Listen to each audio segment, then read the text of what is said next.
Hey, what's happening everybody? I'm Charles Maring, and today in the art studio, we're focused once again on my Adobe Masterclass Lightroom series. And today is going to be a lot of fun because we are actually going to retouch and process a portrait together utilizing the Basics panel and so much more in the Develop module here in Adobe Lightroom. But first, let's cut to that intro.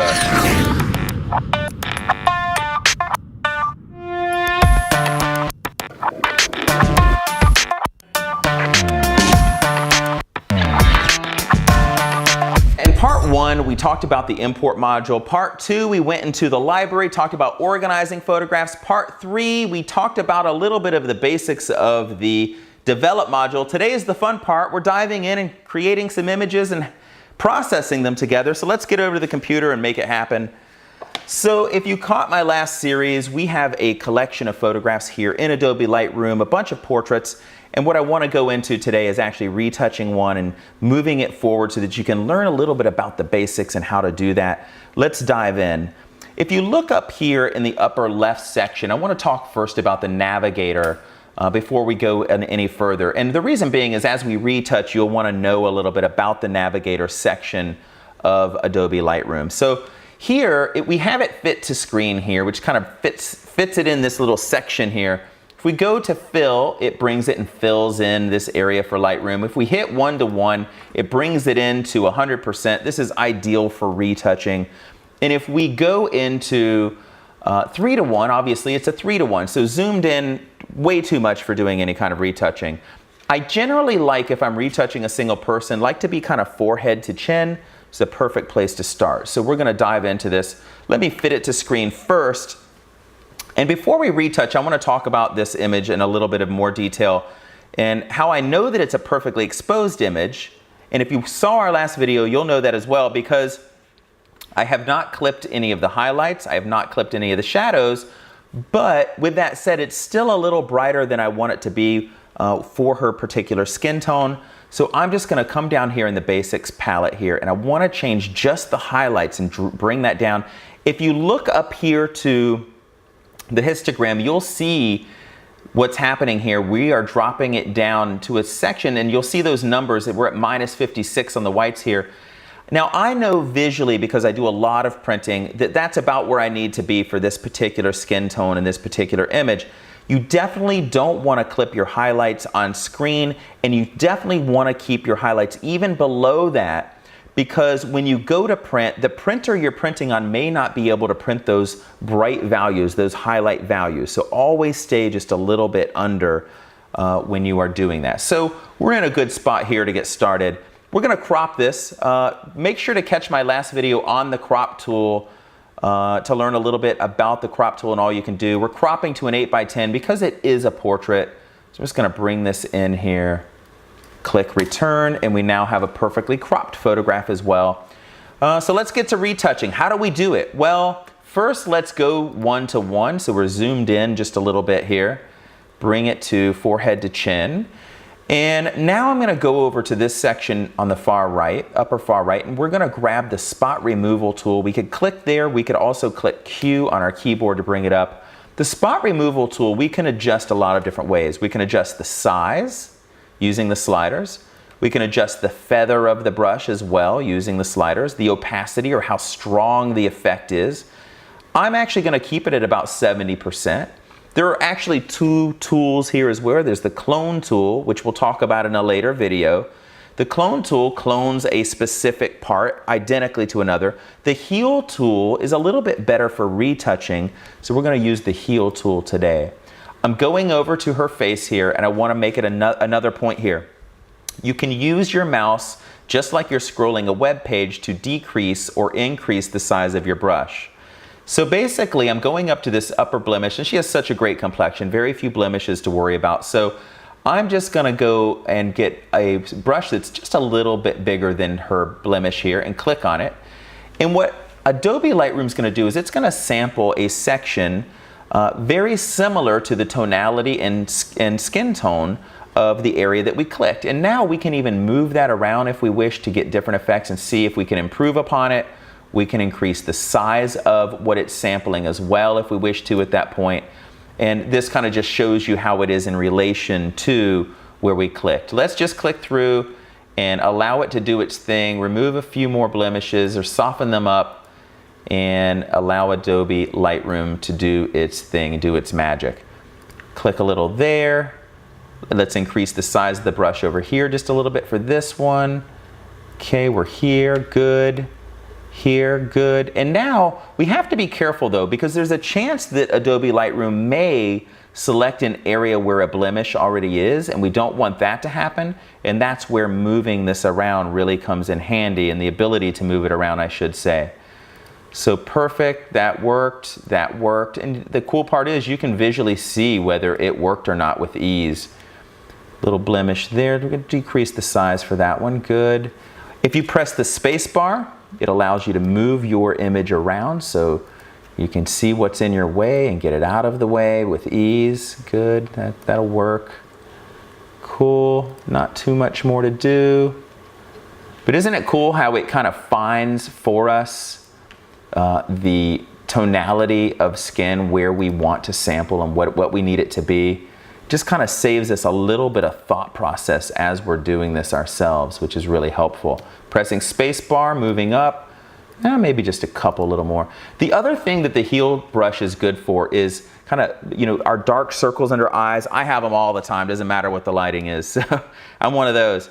But I'm going to increase the size here, and now I'm just going to click and drag, and it's going to sample a section here below to kind of soften that up. I can change the opacity of that if I want to make it more, there it's at nothing. I can make it 100%, but generally I don't want to remove the bags under eyes because it's not human.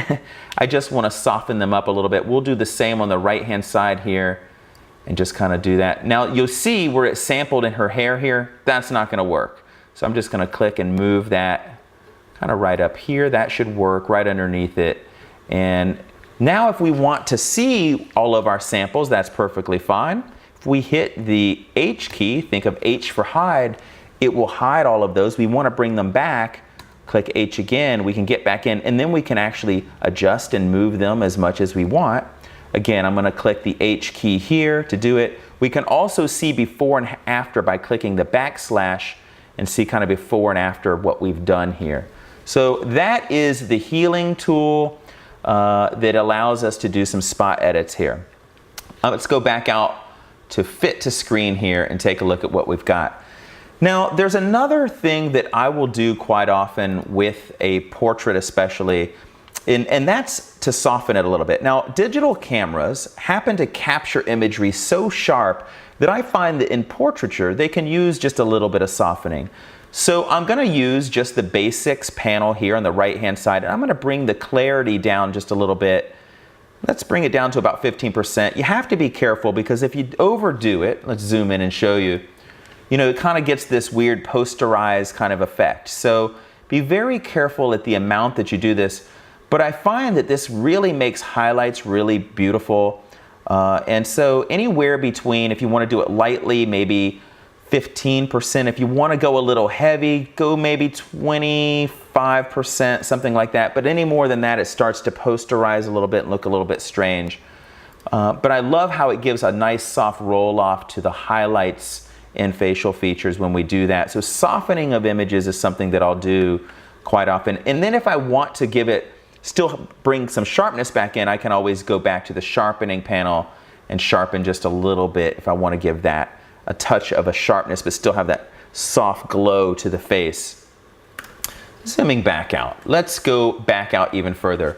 Now, one of the goals that I generally have in a lot of my work is to lead the viewer's attention where I want them to look in their printed photographs. So I'm going to use another new tool up here that we haven't introduced yet, and that is the Radial Filter. You can also hit Shift-M to get into that section. And I'm going to click on it here, and it brings up all these different things that we can do with this Radial Filter. First and foremost, let's go over to the image and let's draw a circle around her. Then we can go to the center and kind of move it where we want it. We can also top, bottom, left, right, adjust that how we want it and how we see fit.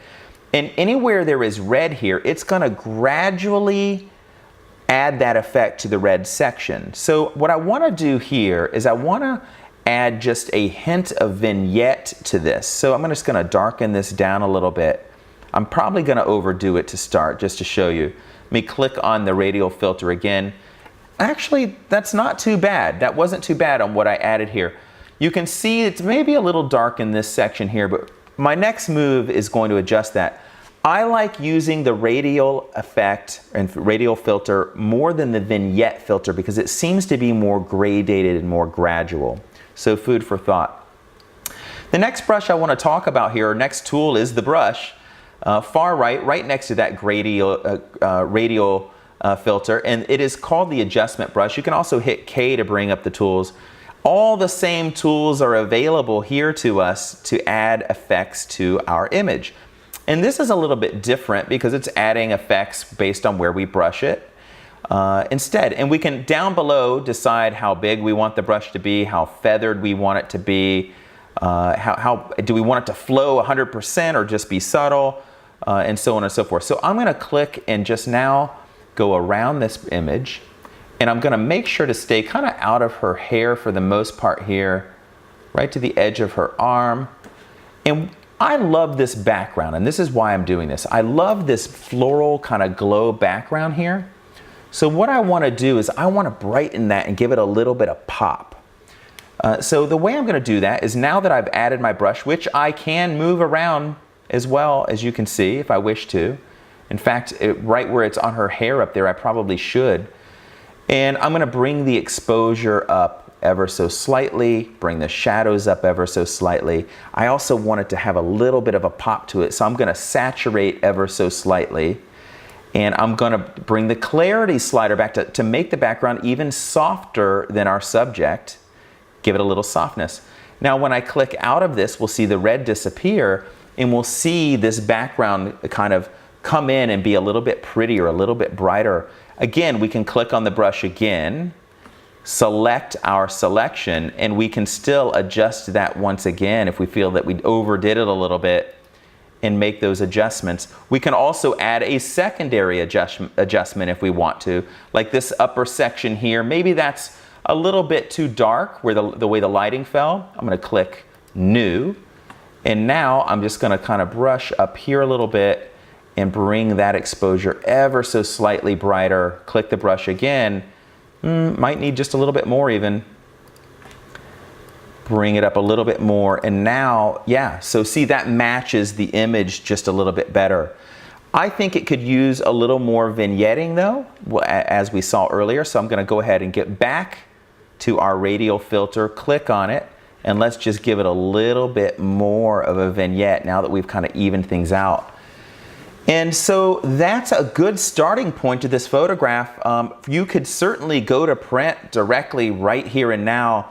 Let's take a look at our before and after via our history palette here to see all that we did and see the effect that we got in our image. We started here, and as you can see, there's a dramatic difference between an image, even though it's captured in a studio with a remarkable camera, with a great photographer, with great lighting. There's so much more that you can do in Lightroom to make your photographs and your portraits sing. These are a few of the steps that I use. We're going to be processing lots more photographs, all different types of photographs, using these filters and so much more in the Develop module in future chapters here. So that's a wrap for today, everybody. I hope you enjoyed this. I hope that it shed a little bit of light on my thought process when it comes in to working in Lightroom for portraiture. Those are just some of the basics of Lightroom and what we can do, but geez, look how far we were able to take that particular image with ease. I hope that if you love what we're doing here on our channel, you'll visit shopcharlie.com, C-H-A-R-L-E-E. I create all sorts of cool products, from t-shirts for the guys and girls, to mugs, skirts, scarves, pillows, all sorts of things from my expressionist paintings.